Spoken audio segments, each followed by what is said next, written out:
Today we will create a Mona Lisa painting using AI.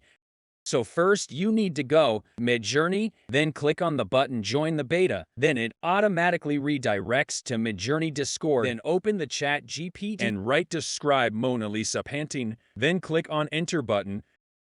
Then type descend to noun and adjective with dots separated. Then enter.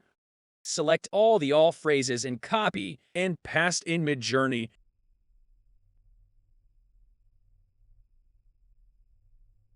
And then wait.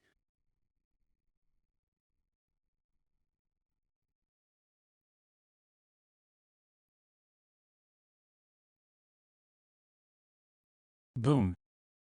Click on U2, U3, or U4 if you like any image, and if you want more variation then click on V1 or V3. I like U4, it looks similar to original. Okay, thanks for watching this video. Please like, share with your friends.